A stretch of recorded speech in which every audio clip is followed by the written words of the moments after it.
മഹാലക്ഷ്മി സീരിയലിൻ്റെ വരാനിരിക്കുന്ന പുതിയൊരു ലേറ്റസ്റ്റ് എപ്പിസോഡിലോട്ട് എല്ലാവർക്കും സ്വാഗതം. ഈ മണ്ഡലകാലത്ത് മാലയിട്ട് മലയ്ക്ക് പോകാൻ വേണ്ടി ഒരുങ്ങിയിരിക്കുന്ന കണ്ണനെ കാണുമ്പോഴേക്കും എല്ലാ ശത്രുക്കൾക്കും വളരെ ദേഷ്യമാകുന്നുണ്ട്. കാരണം കണ്ണനാണെങ്കിൽ വീൽ ചെയറിലിരുന്ന് എങ്ങനെ പോകുന്നു, അവന് എന്തെങ്കിലും പുരോഗമനം ഉണ്ടോ എന്നൊക്കെ എല്ലാവർക്കും ചെറിയ സംശയമുണ്ട്. കാരണം ഉണ്ണിയും ദുർഗയുമാണെങ്കിൽ കണ്ണൻ്റെ ഇടതുകാൽ അനങ്ങുന്നത് കണ്ടല്ലോ. അത് കാരണം അവർക്ക് അതിനുള്ളൊരു സംശയം മാറിക്കിട്ടുന്നുണ്ട്. കണ്ണനാണെങ്കിൽ എഴുന്നേറ്റ് നടക്കാനുള്ള സ്വാധീനം കിട്ടി കാണുമെന്ന് തന്നെയാണ് അവരുടെ എല്ലാ ഒരു സംശയം. അത് നമ്മളുടെ മുന്നിൽ അവൻ കാണിക്കാതെ നമ്മളോടൊന്നും മിണ്ടാതിരിക്കുകയാണ് ഇവർ രണ്ടുപേരും എന്നൊക്കെ ഇവർക്ക് രണ്ടുപേർക്കും ചെറിയ സംശയമുണ്ടാണ്. അങ്ങനെ ഉണ്ണിയാണെങ്കിൽ അതെല്ലാം മുത്തശ്ശിയോടായിട്ടും പോയി പറയുന്നുണ്ട്. മുത്തശ്ശി പറയുന്നുണ്ട് അത് എന്തെങ്കിലും ഒരു മാറ്റങ്ങൾ സംഭവിക്കാണ്ട് അവനിങ്ങനെ പോകാനായിട്ട് ഒരുങ്ങില്ല, അതിൻ്റെ എല്ലാം പിറകിൽ മഹാലക്ഷ്മി തന്നെയാണെന്ന് മുത്തശ്ശി പറയുന്നുണ്ട്. അത് കേൾക്കുമ്പോഴേക്കും ഉണ്ണിയും പറയുന്നുണ്ട് അത് ശരി തന്നെയാണ്, അവർ തന്നെയാണ് ഇതിൻ്റെ പിറകിലെന്ന് പറയുന്നുണ്ട്.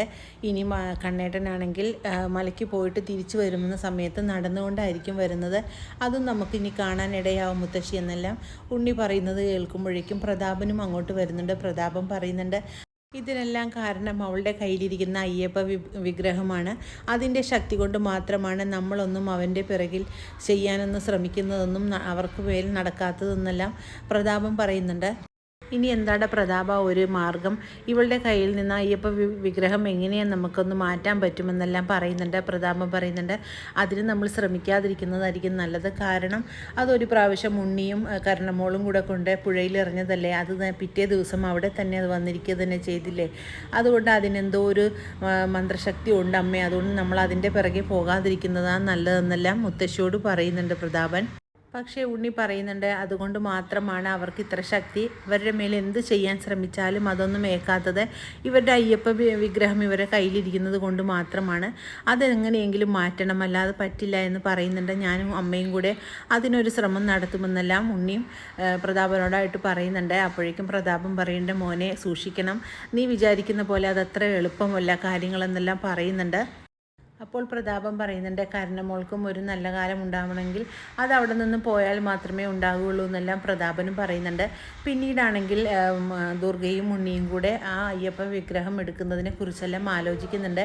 അപ്പോൾ ദുർഗ പറയുന്നുണ്ട് മോനെ നമ്മളത് എടുക്കാൻ ശ്രമിച്ചാൽ എന്തെങ്കിലും കുഴപ്പം സംഭവിക്കുമോ എന്ന് എനിക്ക് പേടിയുണ്ടെന്ന് പറയുന്നുണ്ട്. അപ്പോൾ ദുർഗയോടായിട്ട് ഉണ്ണി പറയുന്നുണ്ട് അമ്മ ഒന്നും പേടിക്കേണ്ട, അത് നമുക്ക് എങ്ങനെയെങ്കിലും നമുക്ക് എടുക്കാം, എന്നിട്ട് അത് എവിടെയാണെങ്കിൽ കൊണ്ട് കളയാം എന്നെല്ലാം പറയുന്നുണ്ട്.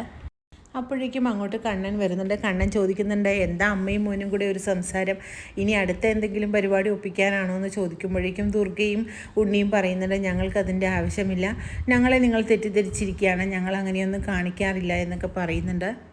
അപ്പോൾ കണ്ണൻ പറയുന്നുണ്ട് നല്ല രീതിക്ക് നിന്നാൽ അമ്മയ്ക്കും മകനിക്കും ഇവിടെ സമാധാനമായിട്ട് ജീവിക്കാം, അല്ലെങ്കിൽ ഇവിടെ നിന്നും ഇറങ്ങിത്തരേണ്ട ആവശ്യം നിങ്ങൾക്കുണ്ടാവുമെന്നെല്ലാം പറയുന്നുണ്ട്.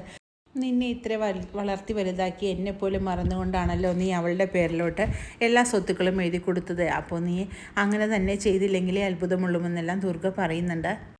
പിന്നീട് പന്തലിൽ വെച്ചിരിക്കുന്ന അയ്യപ്പ വിഗ്രഹം എടുക്കാൻ വേണ്ടി ഉണ്ണിയും ദുർഗയും കൂടെ ശ്രമിക്കുന്നുണ്ട്. അങ്ങനെ ആരും അറിയാതെ രാത്രി തന്നെ അതിനുള്ള ശ്രമം നടത്തുന്നുണ്ട്. അപ്പോഴേക്കും ദുർഗയാണെങ്കിൽ ഉണ്ണിയോട് പറയുന്നുണ്ട് മോൻ ഇവിടെ നിൽക്കും, ഞാൻ തന്നെ എടുത്തോളാം എന്ന് പറഞ്ഞുകൊണ്ട് ദുർഗ അയ്യപ്പ വിഗ്രഹത്തെ തൊടുന്നത് മാത്രമേ ദുർഗയ്ക്ക് ഓർമ്മയുണ്ടായിട്ടുള്ളൂ. അപ്പോൾ തന്നെ ദുർഗയുടെ ശരീരം മുഴുവൻ ഷോക്കടിക്കുന്ന പോലെ എന്തോ പോലെ തോന്നുന്നു. ദുർഗ അവിടെ തന്നെ കുഴഞ്ഞു വീഴുന്നുണ്ട്. ഇത് കണ്ട് ഉണ്ണിയാണെങ്കിൽ വളരെ ഭയപ്പെടുന്നുണ്ട്. ഉണ്ണിയാണെങ്കിൽ അമ്മയെന്ന് വിളിച്ചുകൊണ്ട് ദുർഗയെ എഴുന്നേൽപ്പിക്കാൻ ശ്രമിക്കുന്നുണ്ടെങ്കിലും ദുർഗയ്ക്ക് യാതൊരുവിധ ബോധവും ഇല്ലാതെ തന്നെ കിടക്കുകയാണ്. അങ്ങനെ വരാനിരിക്കുന്ന വളരെ ത്രില്ലിംഗ് ആയിട്ടുള്ളൊരു എപ്പിസോഡുകൾക്കായിട്ട് നമുക്ക് കാത്തിരിക്കാം. ഈ റിവ്യൂ ഇഷ്ടമാകുകയാണെങ്കിൽ ലൈക്കും ഷെയറും സബ്സ്ക്രൈബും ചെയ്ത് സപ്പോർട്ട് ചെയ്യണേ.